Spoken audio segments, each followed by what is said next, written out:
dressed in this zombie hunter kind of cyberpunk outfit. So he always seemed kind of like quiet, odd. You couldn't miss the car. You couldn't miss the car.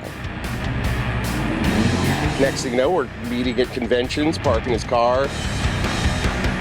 He's with the people from The Walking Dead. It's that ironic. Off the pages of a Jules Verne novel. It's actually part of a trend known as steampunk. The Arizona Steampunk Society, Phoenix FearCon, the Renaissance Festival. Brian Patrick Miller's life revolved around fantastical costumes and alternate realities. His social media reflected the same, using words and phrases like the zombie nut house, we kill him dead, and an obsession with, quote, the steampunk aesthetics and the technology with it. In pictures and video, he portrayed his character as almost a hero. He also had a lot of photos. You can go to his Facebook pages with the law enforcement. So his car's always with a Maricopa County Sheriff. He's posing with police guys. For some, there's a fine line between fantasy and reality. Her normal routine was to be gone approximately an hour and a half to complete the circuit. He was concerned when she didn't show up. November 1992. Angela Brazzo had gone out for her usual evening bike ride along the canal. Nothing was out of the ordinary until she didn't come home.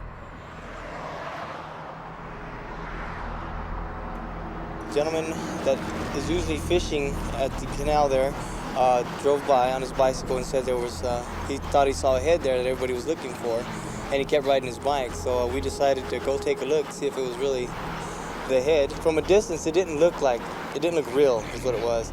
But we went down the steps and took a better look at it, real close-up look, and it was a head, basically. Her body found in a separate location along the canal. It was Angela Brazzo. A gruesome murder of a girl. No one could understand why Angela would be targeted. She was on the dean's list all 8 trimesters of her college. She's just a super kid. That's all, just a super kid. And it should have never happened. It's tough enough for me being a family friend. You just cannot imagine the hurt and the grief that goes on with the parents. You just can't imagine.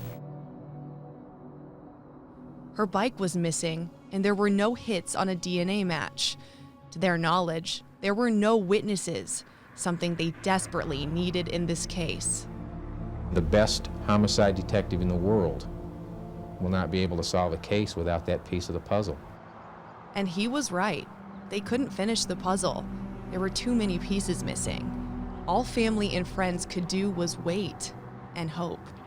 What came next was certainly a possible clue, but not the clue anyone wanted, and fear set in. It was pretty sorrowful. There's people going around crying. There's a lot of counseling going on. A lot of people just pretty much just went to the counselors to seek help, just deal with it.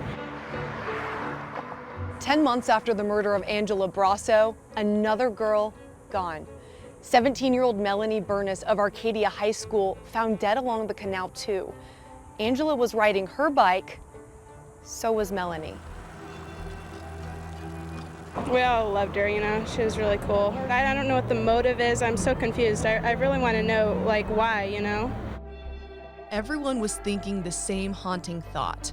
Could they have been killed by the same person? There's some guy out there, and you don't know where he is. He might be one of your mom's best friends or whatever. I don't come out here anymore unless I'm with somebody. Something unusual was found at Melanie's murder scene, though.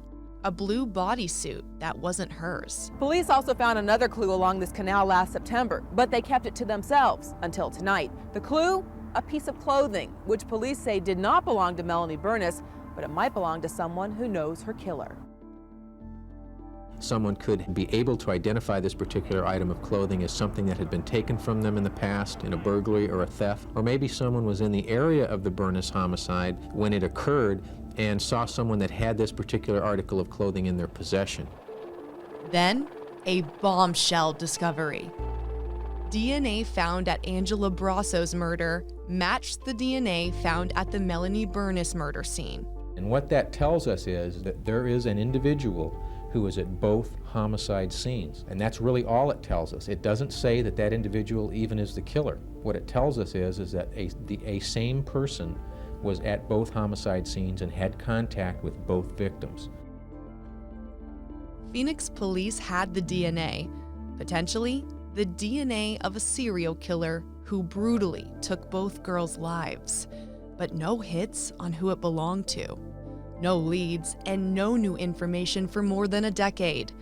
Both cases grew cold, and the once headline canal murders faded away in everyone's minds. It was suspicious that they would call Phoenix police at 262-6141.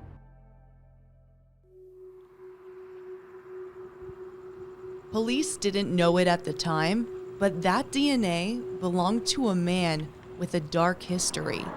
A man who was convicted of stabbing a woman as a teen and who was acquitted of stabbing a woman in his 20s. Brian Patrick Miller would also be in another spotlight, one shining on unsolved cases spanning several states. A worst-case scenario no one could stop until somebody did.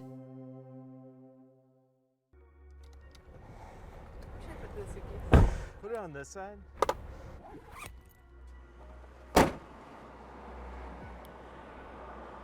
My name is Colleen Fitzpatrick. And what's your title and your specialty? I am the founder of Identifinders International, and I am a forensic genetic genealogist.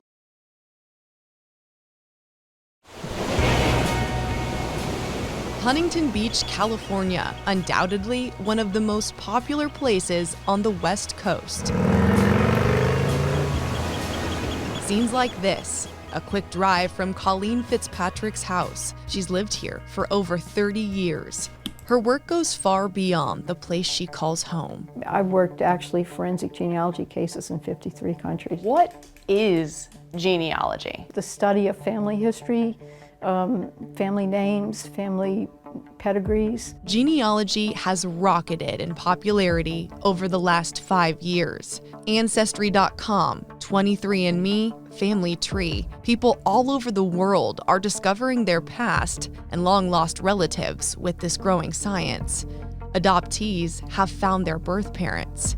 That spurred an idea. In about, I'd say 2010, I became aware that it could be applied to cold cases because a John Doe or a Jane Doe or an unidentified assailant, that's the same as an adoptee. You don't know who they are, you don't know their parents, but you can use DNA to find out.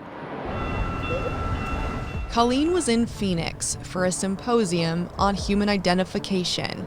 It's there she met some Phoenix police detectives. One of the detectives said, well, we have a case we may be sending to you. And several weeks later, they sent me the Y-DNA profile from the crime scene for the Phoenix Canal murders. Remember, they had found matching DNA at both the Angela Brazzo and Melanie Burness crime scenes. But with no leads on whose DNA that was, they decided to let Colleen take a crack at it with genealogy, a practice completely non-traditional, with no proven results it could really even work. I've been involved in cases that we solved in 2 hours, and I've been involved in cases that we've solved in 2 years. Colleen took that Y profile from the Canal murders DNA and used it with software she and her team created. So we entered the numbers from the forensic profile into our software, we did the search, and that's where I came up with 6 matches to the name Miller.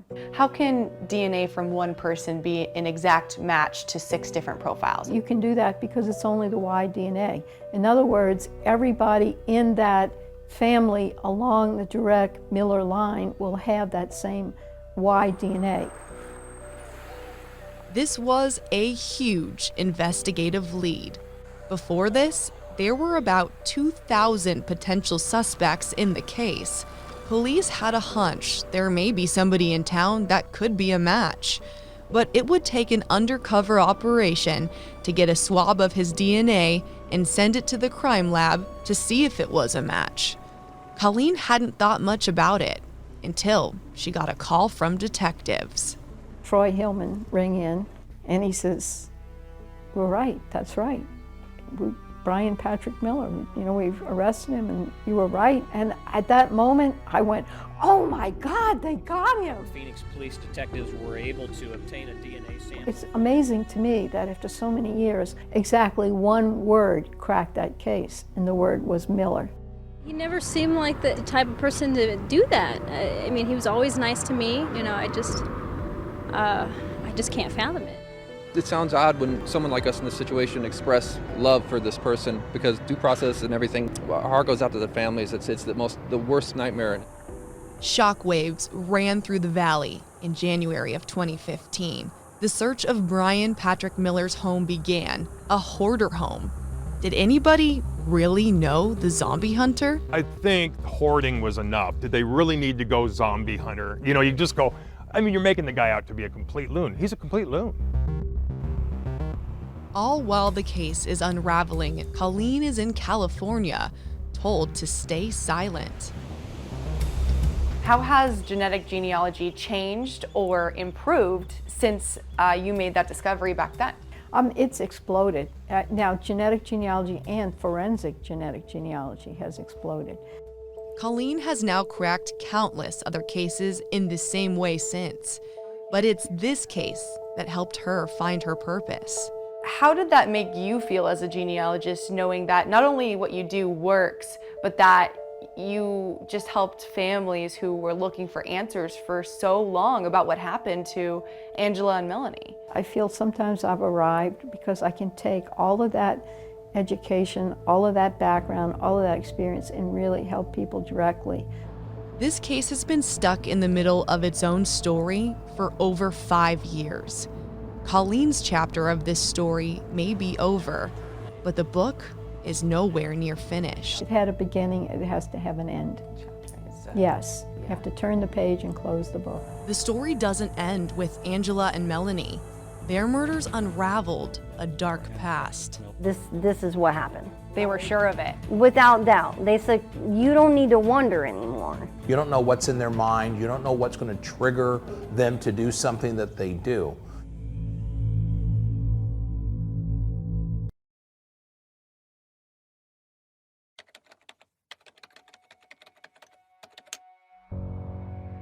I remember when the cases were brand new, when they first occurred. I was a sergeant in our media relations department, and those two homicides truly rocked the valley. I mean, they were horrendous.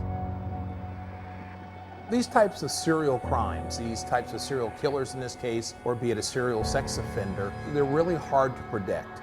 Just a character that they happen to take on. Sometimes it's not too different from who they actually are. Could Brian Patrick Miller be a serial killer? Angela Brazzo was decapitated. Melanie Burness was found brutally murdered. Brian Patrick Miller has been charged in their deaths.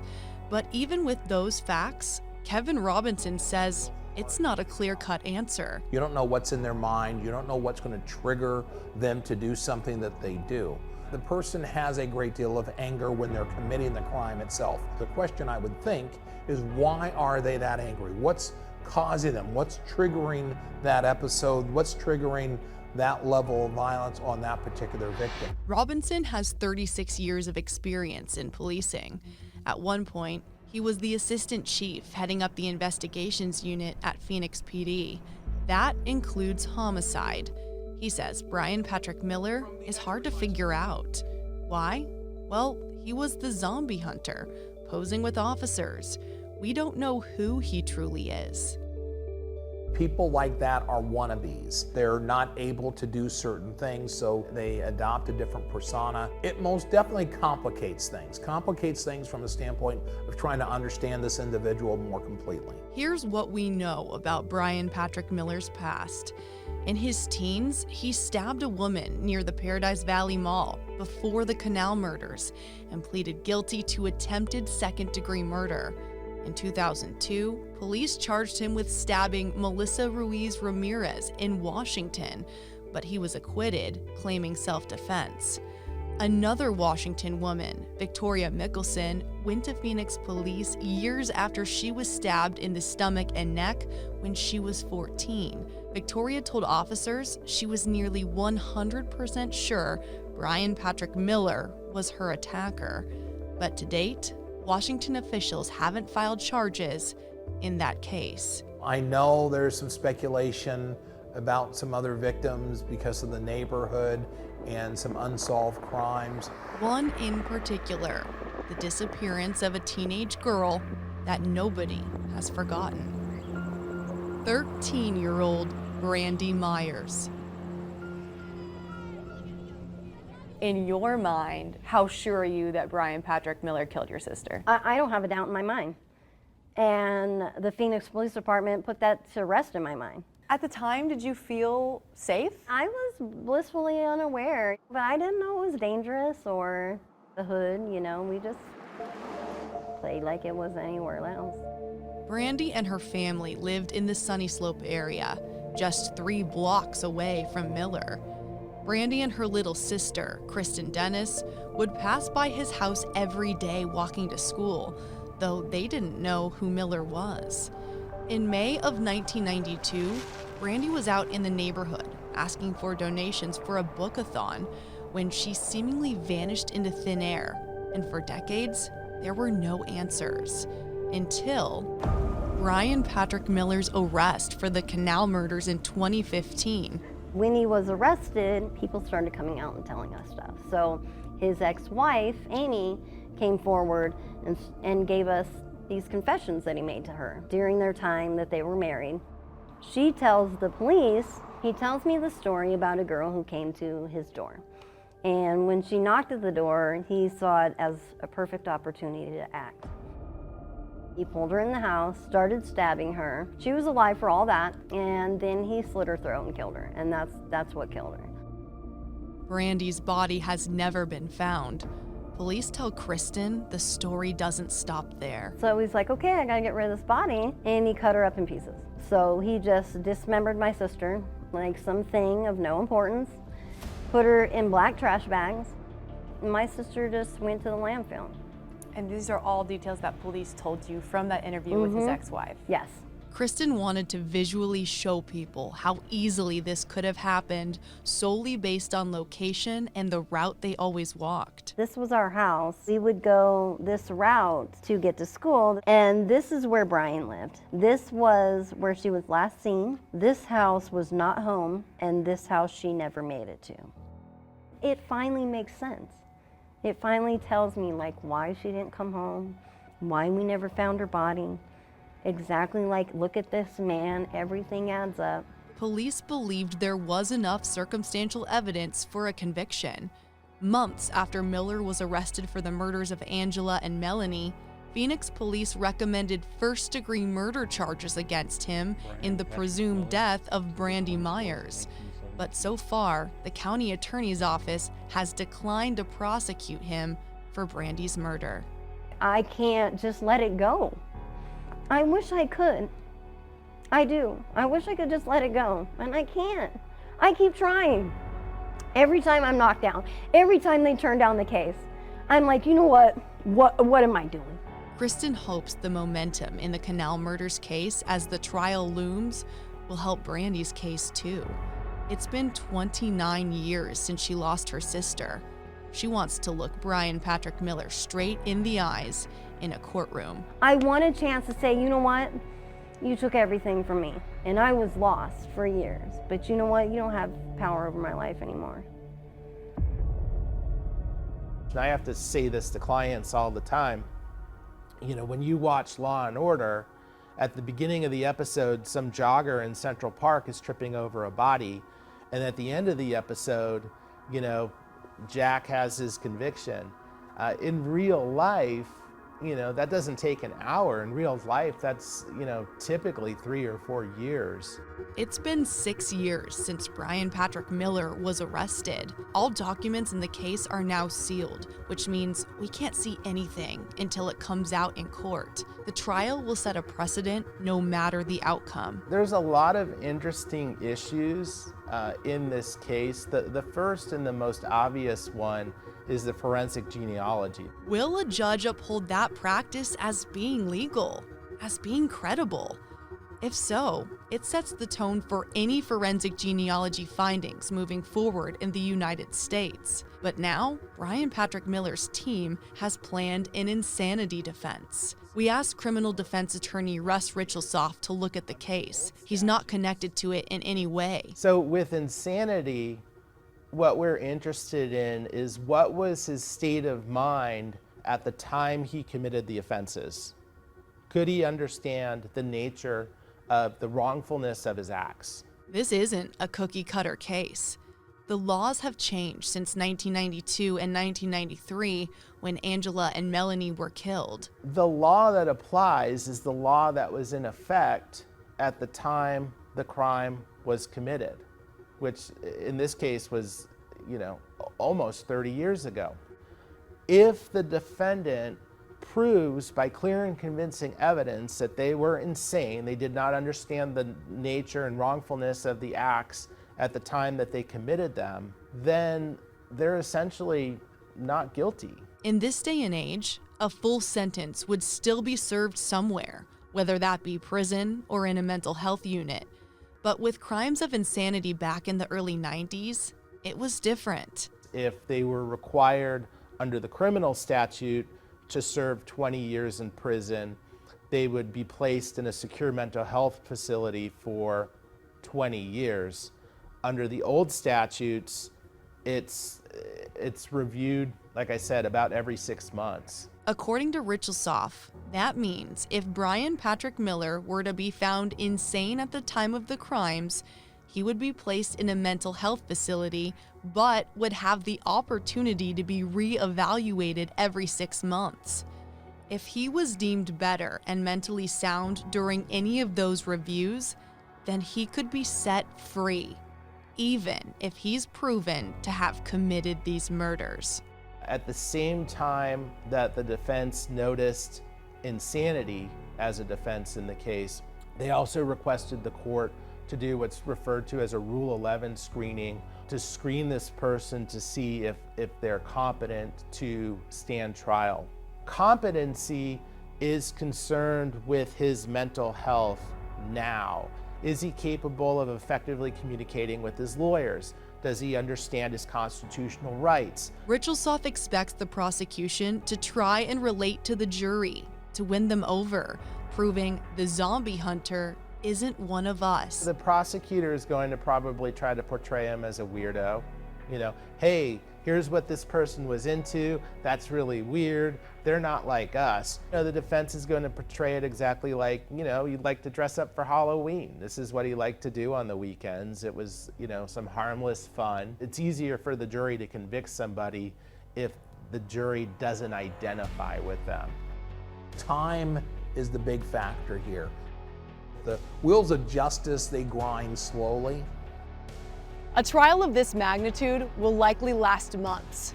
There's a possibility new details could link Miller to other crimes and other victims. This trial will set a precedent moving forward for genetic genealogy. If it can solve these murders, how much more can it solve? The possibilities are endless.